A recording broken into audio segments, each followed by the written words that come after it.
చూస్ country delight, live better. ఇప్పుడే country delight app ని download చేసుకోండి.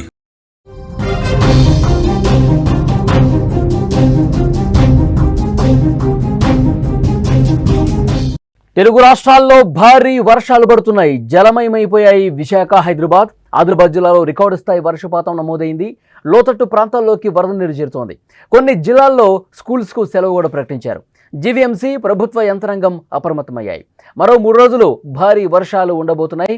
2 రోజులుగా తెలుగు రాష్ట్రాల్లో భారీ వర్షాలు కురుస్తున్నాయి. ఈ కుండపోత వర్షాలు పలు జిల్లాలను అతలాకుతలం చేశాయి. సాగర్ నగరం, విశాఖపట్నంలో ఆదివారం నుంచి మొదలైన వానకు నగరంలోని రోడ్లన్నీ చెరువులను తలపించాయి. లోతట్టు ప్రాంతాలు పూర్తిగా జలమయం కావడంతో సాధారణ జనజీవనం స్తంభించిపోయింది. స్థానిక ప్రజలు తీవ్ర ఇబ్బందులు ఎదుర్కొన్నారు. విశాఖ నగరంలో 5 సెంటీమీటర్ల వర్షపాతం నమోదు కాగా, గాజువాక, పెదగంట్యాడలో ఏకంగా 6 సెంటీమీటర్ల వర్షం నమోదైంది. ముఖ్యంగా గాజువాకలోని dairy colony, HB colony, rickshaw colony వంటి ప్రాంతాల్లో ఇళ్లలోకి సుమారు 3 అడుగుల మేర వరద నీరు చేరింది. జ్ఞానాపురం, చిలకపేట, వన్ టౌన్ ఏరియాల్లో వరద ఉధృతికి రాకపోకలు నిలిచిపోయాయి. హనుమంతవాక, తాడిచెట్లపాలెం వంటి కొండ ప్రాంతాల్లోని ప్రజలు భయాందోళనకు గురవుతున్నారు. విజువల్స్లో మీరు చూస్తున్నారు, భారీ వర్షపాతం నమోదవుతోంది. ఎక్కడ చూసినా వర్షమే పడుతోంది.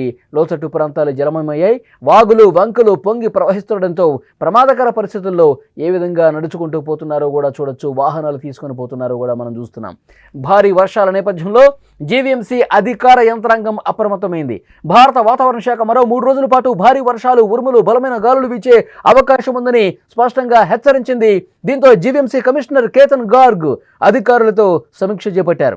అత్యవసర సహాయక చర్యలు తీసుకోవాలని, అన్ని విభాగాలు సిద్ధంగా ఉండాలని ఆదేశించారు.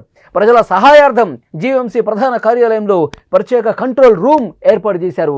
బాధితులు తమ సమస్యలను 180042500009 మళ్ళీ చెప్తున్నాను, 180042500009 అనే టోల్ ఫ్రీ నంబర్కు ఫోన్ చేసి తెలియజేయవచ్చని కమిషనర్ సూచించారు. లోతట్టు ప్రాంతాలు, శిథిలావస్థలో ఉన్న ఇళ్లలోని ప్రజలను సురక్షిత ప్రాంతాలకు తరలించేందుకు పాఠశాలలు, కమ్యూనిటీ హాళ్లను పునరావాస కేంద్రాలుగా సిద్ధం చేశారు. రాష్ట్రంలోని 5 జిల్లాలకు రెడ్ అలర్ట్ జారీ కావడంతో అధికారులు మరింత అప్రమత్తంగా వ్యవహరిస్తున్నారు. అలాగే విశాఖపట్నం ప్రభుత్వ, ప్రైవేటు విద్యా సంస్థలు ఏవైతే ఉన్నాయో వాటన్నిటికీ కూడా సెలవు ప్రకటించారు. ఈ మేరకు విశాఖ జిల్లా కలెక్టర్ దినేష్ కుమార్ తెలియజేశారు. అల్లూరు జిల్లాలో కూడా స్కూళ్లకు సెలవు ప్రకటించారు. పాడేరు, అనకాపల్లిలో కూడా సెలవులు ప్రకటించాలని డిమాండ్లు వస్తున్నాయి. మరోవైపు అల్పపీడనం మరికొన్ని గంటల్లో వాయుగుండంగా మారబోతోంది. మంగళవారం మధ్యాహ్నం సమయానికి తీరం దాటే అవకాశం ఉన్నట్టు విశాఖ వాతావరణ కేంద్రం వెల్లడించింది. ఇక తెలంగాణ విషయానికి వస్తే రాష్ట్రంలో భారీ వర్షాలు దంచుకొడుతున్నాయి. శనివారం ఉదయం నుంచి ఆదివారం ఉదయం వరకు ఆదిలాబాద్ జిల్లాలోని 12 మండలాల్లో అతి భారీ వర్షపాతం నమోదైంది. జిల్లాలోని తాంసీలో 17.2 సెంటీమీటర్లు, తలమడుగులో 16.4, మావాలలో 16 సెంటీమీటర్ల వర్షపాతం నమోదైంది.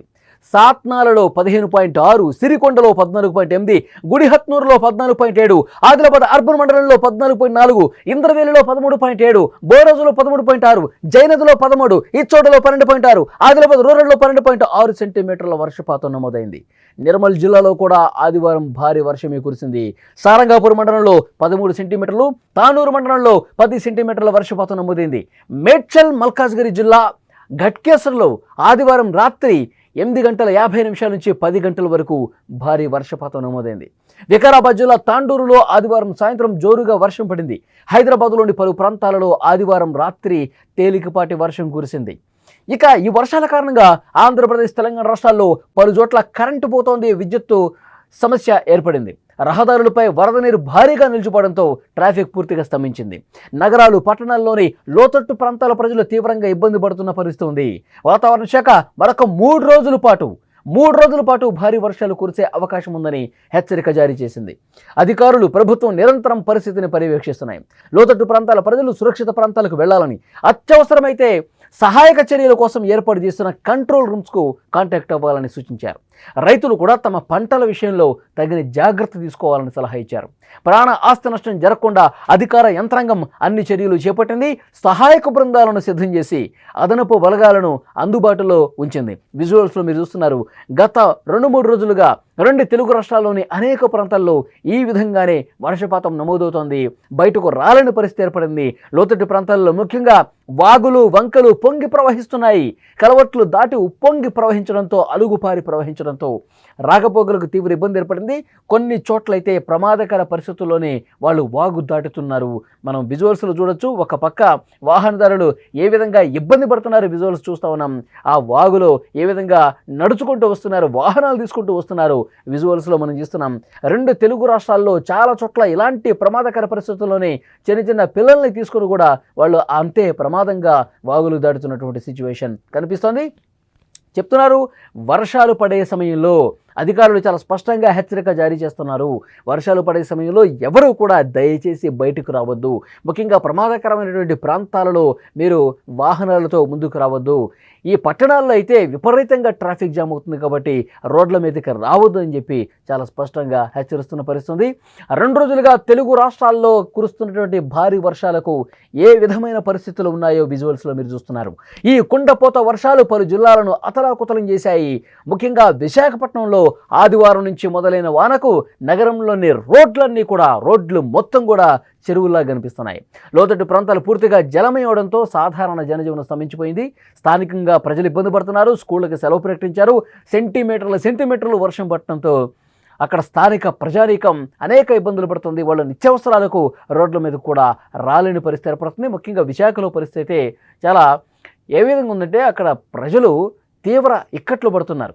గాజువాకలోని డైరీ కాలనీ కావచ్చు, అలాగే హెచ్బి కాలనీ కావచ్చు, రిక్షా కాలనీ కావచ్చు, ఇలాంటి సిచ్యువేషన్స్లో ఇలాంటి ప్రాంతాల్లో 3 అడుగుల మేర వరద నీరు చేరింది. జ్ఞానాపురం, చిలకపేట, 1 టౌన్ ఏరియాల్లో కూడా వరద ఉధృతికి రాకపోకలు నిలిచిపోయాయి. అధికారులు ఎక్కడికొక్కడ కంట్రోల్ రూమ్స్ ఏర్పాటు చేశారు. ఏదైనా సమస్య ఉంటే కంట్రోల్ రూమ్కి ఫోన్ చేయండి, సమాచారం అందించండి. అధికారులు హుటాహుటిన అక్కడ చర్యలు తీసుకోవడానికి అవకాశం ఉంటుందని చెప్తున్నారు. ఇటు తెలంగాణ కావచ్చు, ఆంధ్రప్రదేశ్ కావచ్చు, 2 చోట్ల కూడా ముఖ్యంగా మరొక 2-3 రోజుల పాటు ఇదే విధమైన పరిస్థితి ఉంటుంది. అప్రమత్తంగా ఉండాలి అని చెప్పి చాలా స్పష్టమైన హెచ్చరిక జారీ అవుతోంది.